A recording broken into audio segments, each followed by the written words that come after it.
Vakit boldu. Uluklar ordaga kirsin.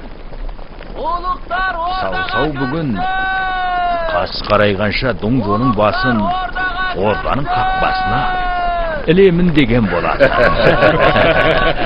Қазірге дейін жайратқан шығар. Жақсы хабар болса, мен алдиярға хабарлайын. Сенде төтеп беруге сай тұрыңдар, Болды. Олы хан патшалығының күні жарқырап туатын болды. Тыңдаңдар, күн батқанша Доңжоның басы орданың қақпасына ілінеді. Барлығын дайын болыңдар. As vezirdi qarşalamız! As vezirdi qarşalamız! As vezirdi qarşalamız! Қол бастап 100 шақырымға дейін бардым, бірақ сау-сау табылмадым. Алайда, барлық бекіністерге адам орналастырып қойдым. Сау-сауды аңдып отыр. Ол ешқайда қаша алмайды. Ас уәзірдің адамына сәт!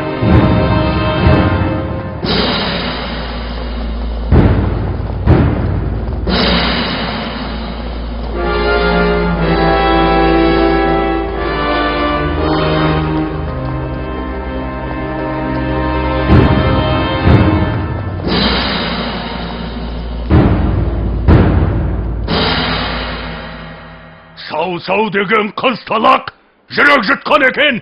Мен өлтірмек болуын. Мен кіммін? Хан патшалығын гүлдендірсін деп мені көк тәңірі жіберген. Кім маған қастық жасайды? Ондай мерезді шалған жерден танып, көрген жерден ақ исін сеземін. Араларыңда оны айтақтап отырған адам, Еншаудың итаршысы бар. Мен сондай қаскүнем қара ниеттерді тауып, басын аламын, шауып тастаймын.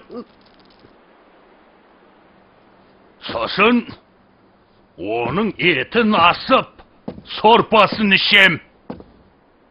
Ал біреулер, оның еті қышқыл дейді екен.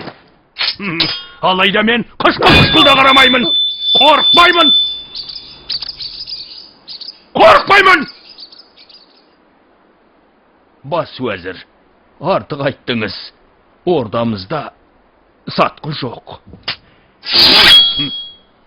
Жөрелгі вәзір! Бармын.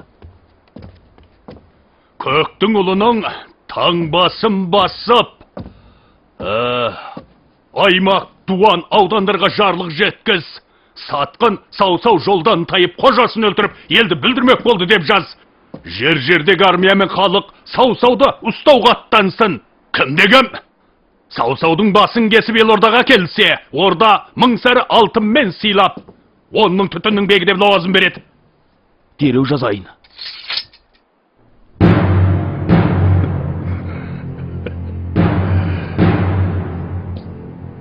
Уаң уәзір, уаң аба.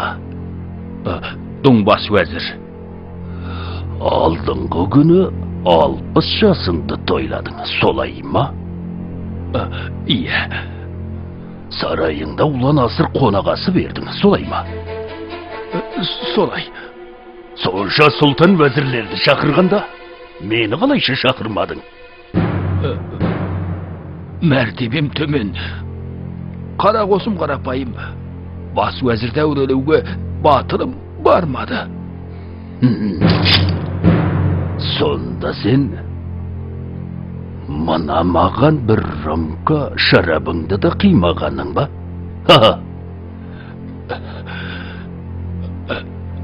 Пақырыңыздың шарабы қышқыл ғой. Қышқыл дейді. Мен саған қышқылдан қорықпаймын дедім ғой.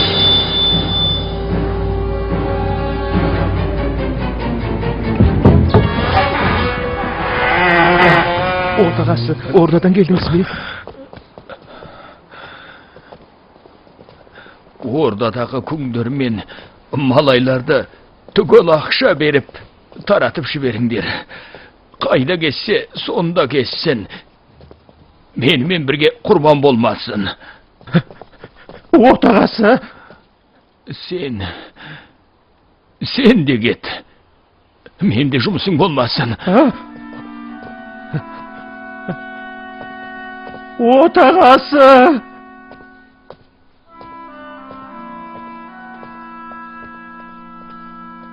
Девчан бикеш! Девчан бикеш!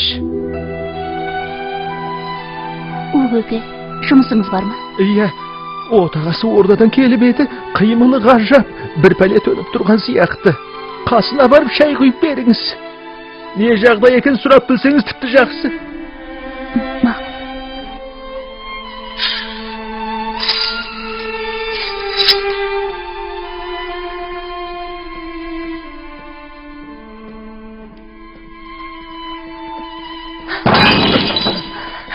Өкіләке, олай істемеңіз, олай істей көрмеңіз. Девчан, айналайын балам. Сендерді тез кетсін деп едім ғой. Неге кетпегенсің? Өкіләке, сірә несі болды? Болға еткеніңіз. Сау-сау Тұңжоны өлтіре алмады. Тұңжо сау-сауды айтақтадың деп менен күмәнданып отыр. Көп ұзамай Шилаңның анау мәсірлері осында келеді. Енді кетпесең болмайды. Онда менің тоқымым тұздай құрыйды.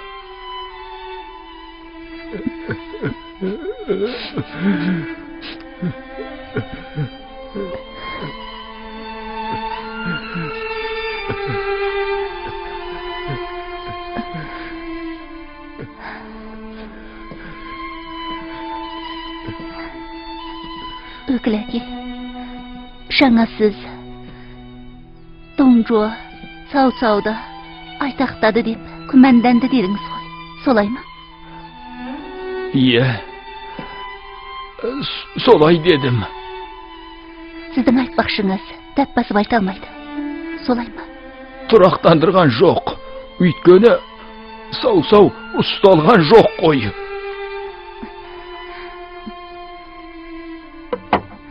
Бұлай болғанда өзіңізге қол жұмсауыңыздың тіпті де қажеті жоқ. Ойлаңызшы. Өйсеңіз, өзіңізді байлап бермейсіз бе? Сау-сауды айтақтадым деп мойындаған болмайсыз ба? Өкіләке, сіз көз жұмсаңыз, патша қорғансыз қалып, патшалықтан үміт үзіледі. Ордаңыздағы 80-нен астам адам түгел қырғынға ұшырайды. Оның үстіне, хан патшалығын қайта гүлдендіру тілегіңіз мәңгілік құрыдымға кетпей ме?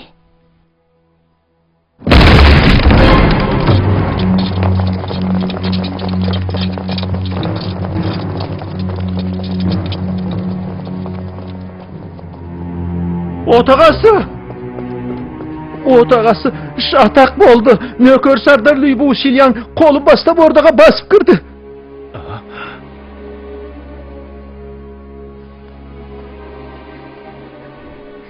Өкіләке, әр сәрі болмаңыз, онымен жолығыңыз. Сіз патшалықтың оң қол вәзірісіз. Сізге түк те қыла алмайды.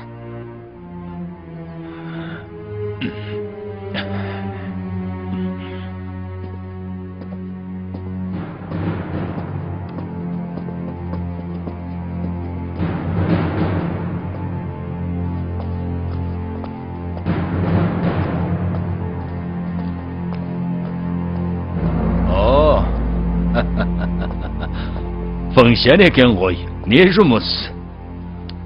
Пақырыңыз, бас вәзірдің бұйрығы бойынша сау-сау іздеп келді. Елді құртқан алаяқ сау-сау қастандығы жүзеге аспаған соң жан сақтап қашпай менен не алады,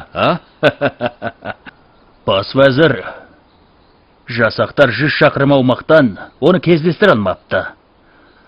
Сонда ол қаладан кетпей, ел ордадағы бір сатқынның үйінде тығылып жатқан болу керек деп айтты. Бас уәзір көреген екен. Сонда менің ордам қарақшының апаны болды ғой. Ғафу етіңіз. Мен тек жарлық атқарушы ғанамын. Білемін. Саңғұн, еркіңіз білсін. Тінтіңдер! Тінтіңдер! Тез болыңдар! Болыңдар тез! Бері келіңдер! Былай қарай! Мына жаққа! Болыңдар тез! Артқы ауланы қараңдар! Тез болыңдар! Ана жақты қараңдар! Артқы ауланы қараңдар! Болыңдар тез!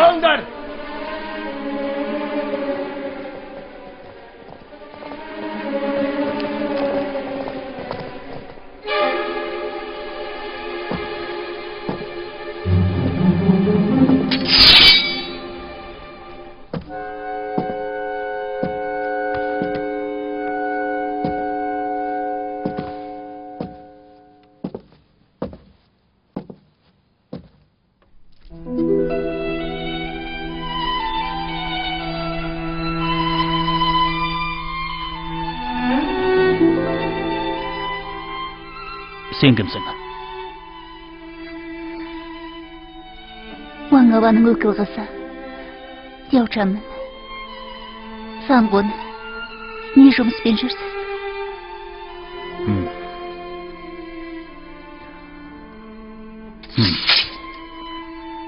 Атым Либу. Бас вәзірдің жарлығы бойынша сатқын сау-сау іздеп келдім. Сау-сау. Оны білемін. Танисың ба? Алдыңғы күні өкіл әкем 60 жасын тойлап жатқанда, ол шақырылмаса да келіп, құттықтаймын деп тұрып алды.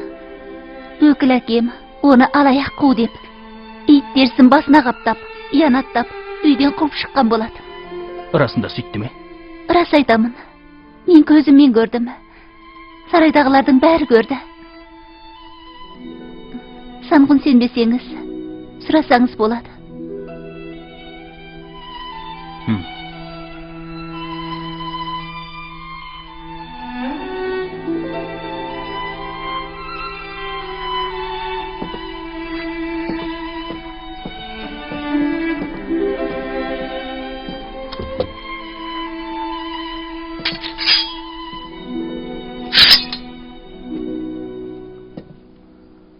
Мынау Ваң бас вәзірдің атадан қалған алмас қанжары ма?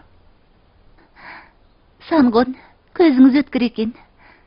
Дұрыс айтасыз, алмас қанжар осы. Мұны Ваң бас вәзір сау-сауға бермеген болды ғой.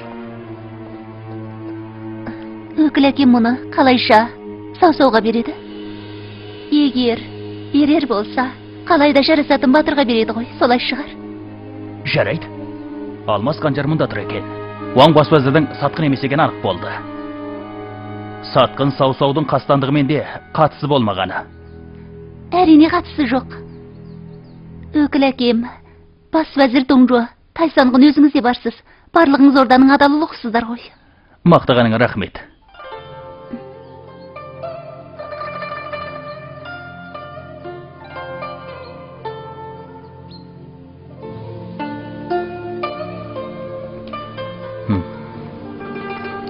Мазалақ қойдым.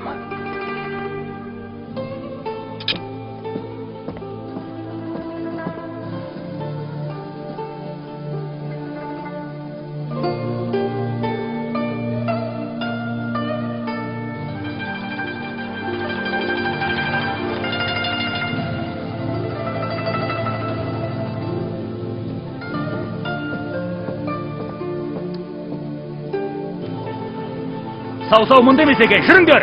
Хоп!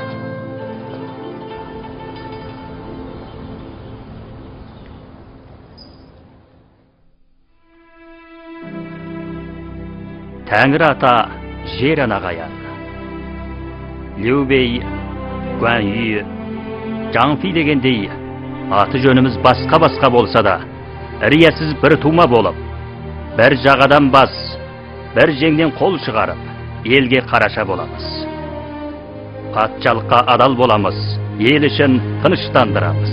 Туған жылымыз, айымыз, күніміз, әр басқа болса да, бір күні бір жерде өлуді ниет етеміз. Ақ ниетіміз көк тәңірін аян, серттен тайғанның жазасын тәңір бергей.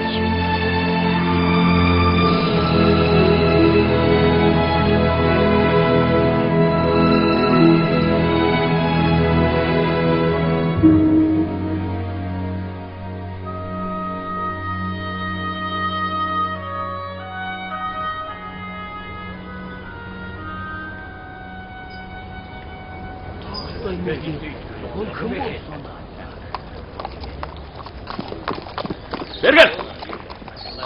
Ол кет! Тағы біреу! Кет!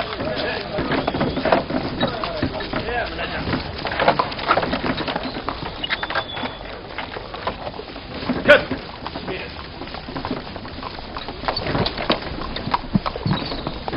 Тоқта! Бергел! Тексереміз! Бол!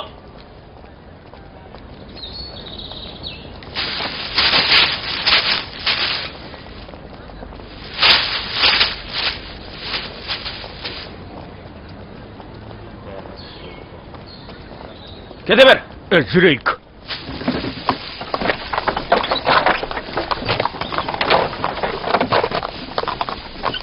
Toxta! Arba keş!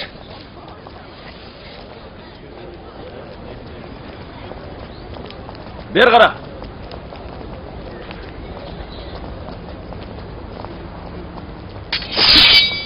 Qaşqın olsa, üstünde!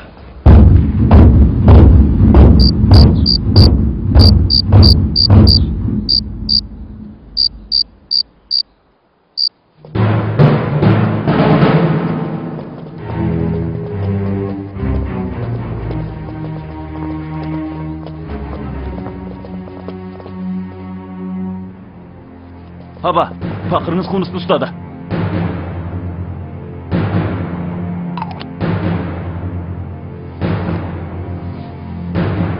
Iya, kim bolasың?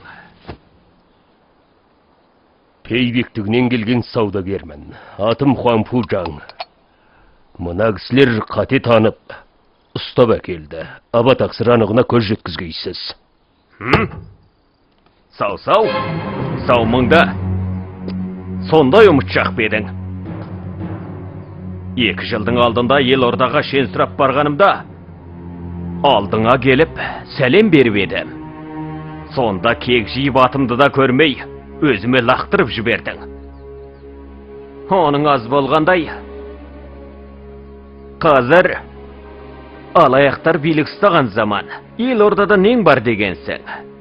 Есіңе келді ме? Чыңғыңда екенсің ғой. Ұлықта танымай, көзімді шел басқан екен, күнәлімін. Алайда алдыма шен сұрап тағы барсаң, айтарым тағы да сол сөз. Бұл алаяқтар билік ұстаған заман. Ел ордада мәнсәпті болмай-ақ қой. За болғаным, ол сөзің емес.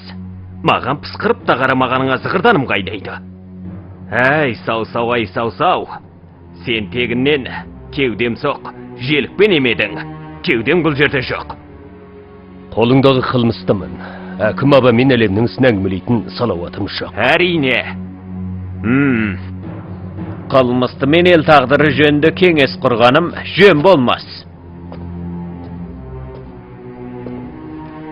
Онанда шілделіктің даусын тыңдағаным жөн шығар.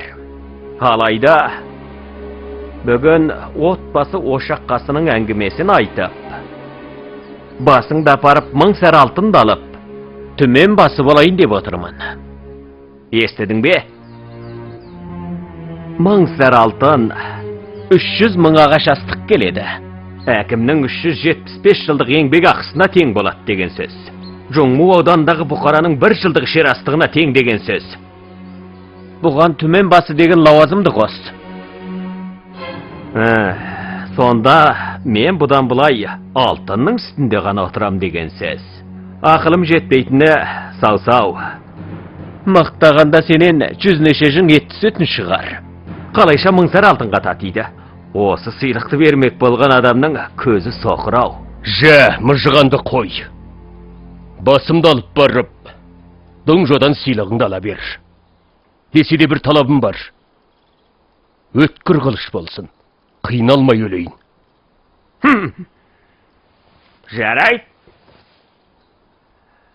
Жарайсың. Мықты екенсің, мықты. Ажал аузында тұрсаң да, батырлығыңды байқаттың. Асықпа, Ертең таңертең табақ дайындап, оған сенің басыңды салып, мен Елордаға апарам. Алайда бүгін түнде, әрине, сен маған қонақсың. Келіңдер, бармын! Жоңму түрмесінің дәмін татсын. Түрмеге апарып күтіңдер. Жүр!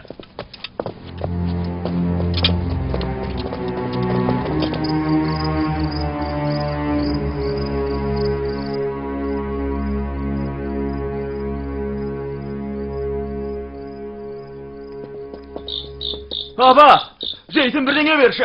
Açtan öletim olduk. Aba, meni bosatçı. Kılmısım yok.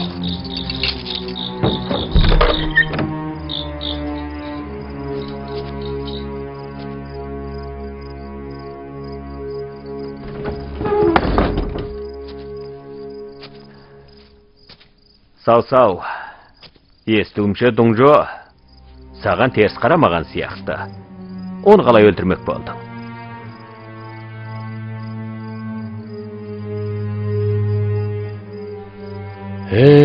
Сұңқардың арманын шымшық қайдан білсін? Мен ақ шымшық болайын. Ендеше өзіңнің сұңқарлығыңды айтшы ғане. Ата-бабам хан патшалығының дәм тұзын көп тартқан. Оның шапағатына бөленген. Ел үмітін ақтауды ойламасам, қайуаннан не парқым болмақ? Бүгінгі таңда билік алаяқтардың қолына тиді. Ел басына күн туып, ұлымыз құл, қызымыз күң болды. 400 жылдық тарихы бар ұлы хан патшалығының шаңырағы ортасына түскелі тұр. Ел басына күн туғанда атқа қонатын ер де көбейді. Ардагер азаматтардың қарақшының басын алып, еліне еңбек сіңіріп, хан патшалығын гүлдендіріп, аспан астын оңауына болады. Ал елді құтқару үшін алдымен Доңжоның көзін жою керек. Мен сол қарақшыны жою үшін қарақшының қолтығына кіріп, оның басын алудың орайын күттім. Доңжо туыс. Расында теңдесі жоқ, еңіреген ерекенсіз. Менің сәлемімді қабыл алыңыз.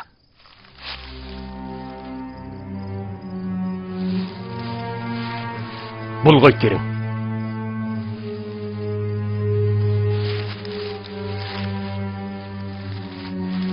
Мыңды туыс. Бағанағы шаршы топта көз көп болғандықтан сізді желкелеуіме тура келді. Кезінде алдыңызға барып, меселден қайтқанымның қарымшысы болсын. Білесіз бе, мен қарақшы Доңжоға өлерде өшпін. Оның басын алсам деп қанжарымды қайрап жігерімді жанып жүргеніміз ақ болды. Ал сіз ойымда жүрсе де, орындай алмаған істі орындап отырсыз. Сондықтан мен сізге сүйінемін. Алайда мен шалағайлық істедім. Оны өлтіре алмадым. Елордадан асығыс қашып шығып, қу медиен далада бас сауғалап жүрмін. Жоқ. Сіз өлтіре алмағаныңызбен сіздің тарихта атыңыз қалды. Батырлықтың өлшемі кілең жеңіс емес. Расымды айтсам, оны өлтірмек болғаныма өкініп отырмын. Бұл қалай айтқаныңыз?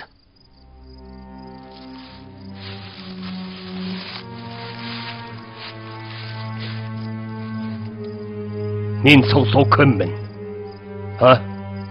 Ұрандатып ортаға шығып, қалың батырды бастап, қарақшыларды жоятын, әділетшіл қосын құрып, шаңырақ шайқалып тұрған елді құтқарып, ұлы дүбірлі істеуім керек еді. Менің істеуге тиісті жұмысым осы болатын, ең қиын жұмыста осы болатын. Ал менше, жұмыстың оңайына ұмтылдым. Ауырынан қашып, жеңіліне жүгіріп, қолыма қанжар алып, Доңжоны өлтірмек болдым. Міне, өзіңді көріп отырсың, қанды қол деген атқа қалдым. Доңжо деген кім? Мен өлтіруге татымайтын адам. Оның үстіне, Доңжо өлгенде, тағы бір қарақшының шыға келмесіне кім кепіл? Сондықтан, Доңжоны өлтірмек болғаным, үлкен ерлік сияқтанғаным мен, іс жүзінде қызбалық екен, барып тұрған ақмақтық екен. Мыңды туыс, мына сөзіңіз мені ұйқыдан оятты. Ұят ақ болды, ұят. Мен сіздің бұл әрекетіңізге сүйініп отырсам, сіз оны түкке тұрғысыз санап отырсыз. Мінекей бұл сыйыңыздың арқасы. Мен түрмеде жатып, ашынғанда осыны түсіндім. Мыңда туыс. Бет алсыңыз қай жақ? Бет алыс дейсің бе? Мен ауылыма барып, патша атынан пәрмен таратып, ел ішіндегі сұлтандарды жиып, Доңжоға қарсы жорық жасап, елді серпілтіп, қазіргі жағдайды өзгертем. Жарайды. Менің бір тілегім бар. Мыңда туыс. Қабыл алғайсыз. Айт. Өзіңіз керіп, ол істерді істегенде, мен сіздің қолғанатыңыз болайын.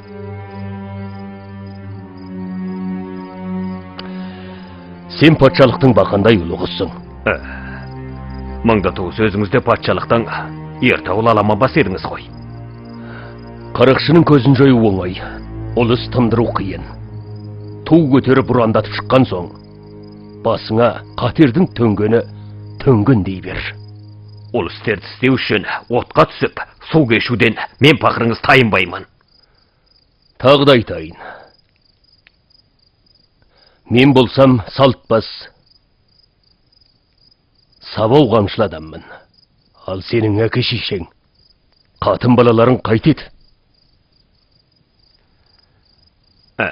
Тәуекел. Оларды ойлауға қазір уақыт жоқ. Олар болмағанақ болсын.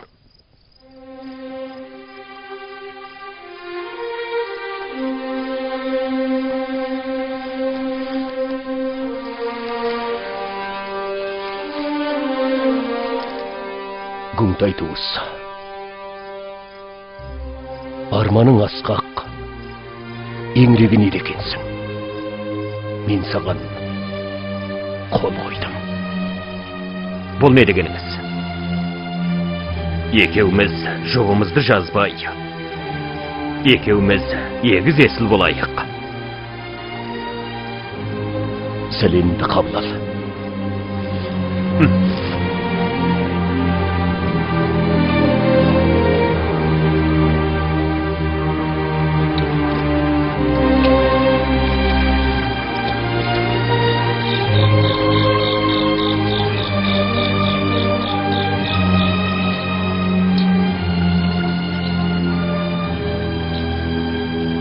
Қимас достарым, алдарыңда кінәлімін.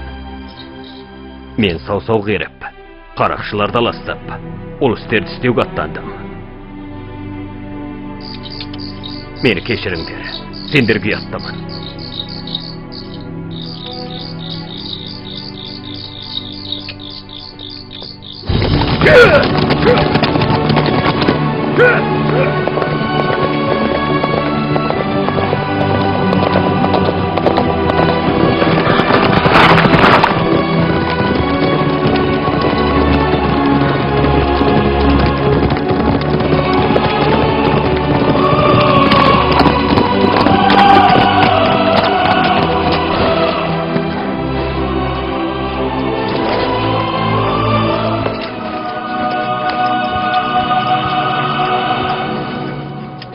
Маңда туыс, осыдан түске қарай 500 шақырым жүрсек Пиньянға барамыз.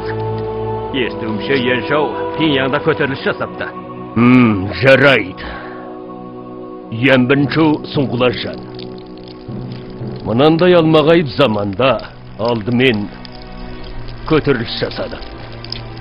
Ең әулетінің атағы жалпақ жұртқа мәлім. 4 ұрпақтан 3 сұлтан шыққан. Жер жүзін алып жатқан тектатаның тұқымы деуге болады. Еншау ту көтеріп шықса, жердегі бек сұлтандар тегіс жиылады. Соның қолына қосылып, әділет жолында бірге аттансақ болар ма екен? Күңтай туыс. Еншауға қосылатынымыз мында тұрған іс. Алайда сопиып жетіп барсақ, қадірімізді білмейді. Оның үстіне Еншау көреген елбасы бола алмайды.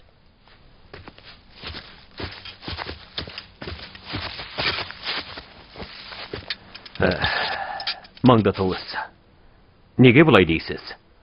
Айтшы, Еншау қалайша көтеріліс жасайды? Сонда сұрайсыз ба? Доңжоны жазалап қарақшыны жойып, хан патшалығын сүйемелдейді. Тағы да сұрайын. Доңжо олаңы қайдан туды? Мұны да білем. Жоңпин жылдарының соңында патша задалар азғындап, әтектер билікке жармасты. Жаңраң бастаған он әтек сарай билігін қамқырды. Хожин әтектер тобын аластау үшін Шиляң бегіне қол бастап, Елордаға келіп, патшаны қорғауды құпия бұйырды. Соның салдарынан Доңжо бүлігі туды. Елордаға келіп, патшаны қорғаудың кімнің ақыл екенін білесің бе? Бұны білмейді екен. Осы Яншау. Яншау? Хожинге Шиляң дуанбасы Доңжоға қол бастап, Елордаға кіру құпия жарлығын бергізген осы болатын. Кейінгі нәтиже жұртқа мәлім болды. Әтектер бүлігі тынышталғанмен, Доңжо бүлігі әтектер бүлігінен неше 10 есе асып түсті.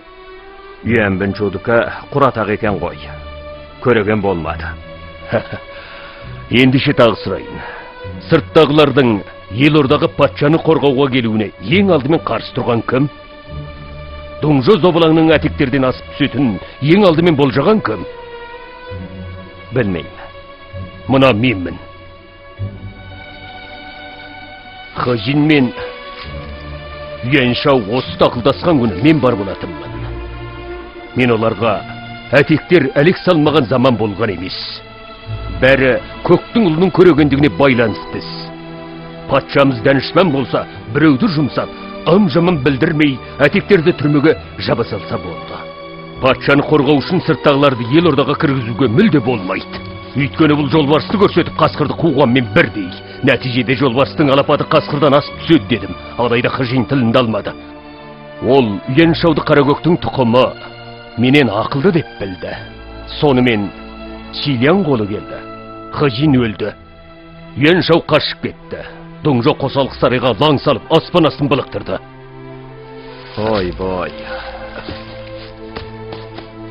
Тубатта сіздің тіліңізді алса, бүгінгі пәле жоқ екен ғой. Менің тілімді алмағанның кесірінен даламызды аштық жайлады. Жауыздар жалаңдап, елдің құты қашты. Халық күйзелді.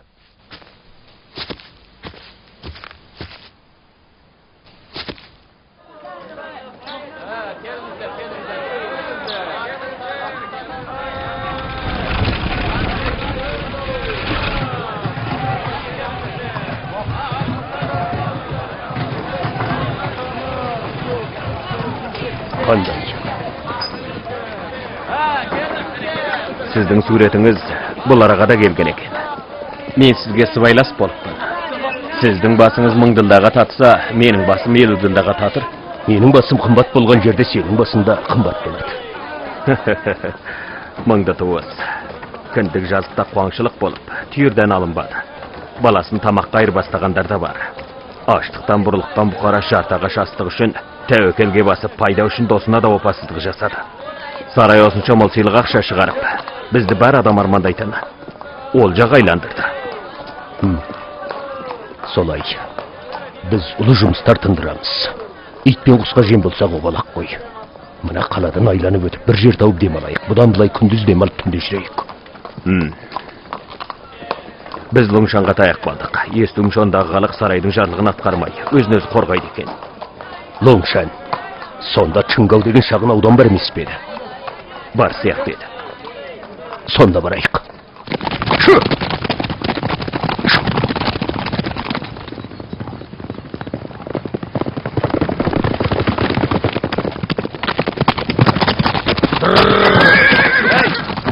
Көкте тұрып келетін сендер кімсіңдер? Ай азамат, Либошы бар ма? Бар. Оған хабарла, Доңжоны өлтіре алмай қашып жүрген қылмыста Саусау келіп тұр деп айт. Мыңды.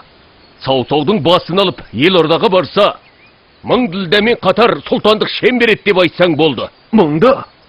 Тағы, Жұңмау ауданның әкімі де бірге келді. Бұның басын Елордаға алып баратын болса, орда 50 ділдамен сыйлайды. Мыңды. Бұл қайткеніңіз.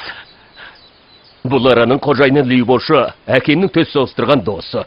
Ер көңілді әділетшіл жан. Досын әсте сатпайды. Істің бүгешігесін толық айтсам, ол тіпті де құрметтей түседі. Осы Любошыға сонша сенгеніңіз қалай? Былайша айтайынша, өзіме сенбесем сенбеспін. Бірақ Любошыға сенуім керек. Tez esik aç! Aç esik aç! Көке! Көке! Sen misin? Иә, менмін. Сау-саумын. Ay, Tengir'de köz var eken, sen әлі тірі екенсің ғой. Расында sen бедің, көрім болғаның қарашы. Дуаннан, аудан, ауылға дейін сен ұстау құлақтандыру жапсырылған. Әкең бассау қалап, жеңуға кетті. Сенің амандығыңнан алаңдап, байыз таппай отыр едім. Көке, мына кісі Жұмму ауданының әкімі Чыңгұңтай. Бұл кісі құтқармаған болса, жанымнан жүда болушы едім. Қайырмыңа рахмет батыр. Сен болмасаң сау-сау бұл күнге жетпес еді. Өзіңе көп рахмет. Көке, сіздің мәрттігіңізге шынай сүйіндім. Vay, үйге жүріңдер, тез жүріңдер. Ай, келіңдер. Бармын. Қой сойып, дастархан әзірлеп, дәнді жүрді түгел әкеліңдер. Мақұл. Көрім болды. Азық-тозық нәр сатпағанымызға 2 күн болған еді. Сау-сау, өз үйің емес бе? Осында біраз күн аялдап, абыр-сабыр басылған соң кетпейсің бе? Көке, үйде арақ жоқ екен. Жоқ болса әкелмейсің бе? Қалашыққа барып жақсырақ әкел. Мақұл. Көке, қаланың барлық жеріне бізді ұстау құлақтандыру жапсырылған. Мыналардың біреуі сыйлық ақшаға көз қызартса, сізге қырсық болмасын. Көке, арақ ішпей-ақ қояйық. Тамақ ішсек болды. Vay, онда қайтып болады. Сен арақты жақсы көресің ғой. Арақ құйып бере алмасам қалай болғаны болды. Оларды жібермей, араққа өзім барайын. Болама, жүріңдер, үйге кіріңдер. Келген екенсіңдер, үйге кірмесеңдер болмайды. Жүріңдер. Қыр! Ау! Тез барып есекті алып кел. Тез бол, Болады, міне қазір.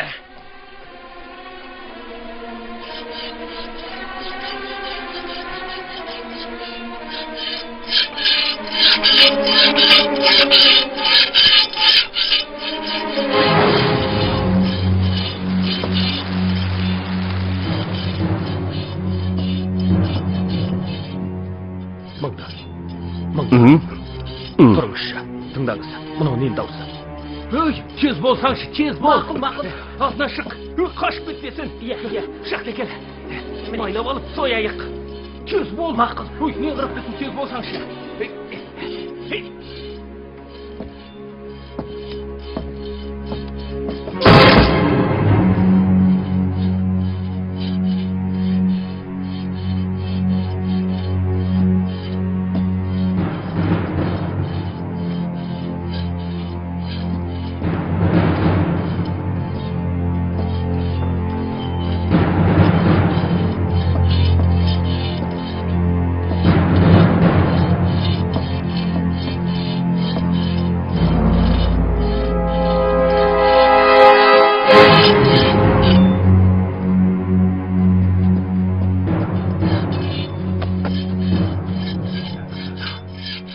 Екеумізді өлтіріп, сені қалмақшы көрінеді.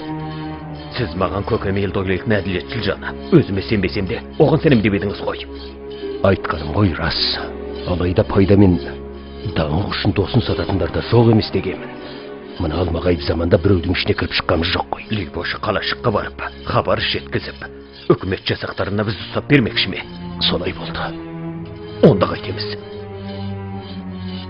Іс насырға шапқан екен. Онда қан кешіп, жолымызға түсейік. Қан кешіп? Солай. Дайындалып болдыңдар ма? Дайынбыз! Жақсы дайындалып болдым. Жол қойдым. Қашып өтесің. Қараштер болыңдар. Мына жақта келіңдер. Иә болады.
Ага түсініппіз. Бұлар екеуіміз демес. Шошқа соймақшы екен.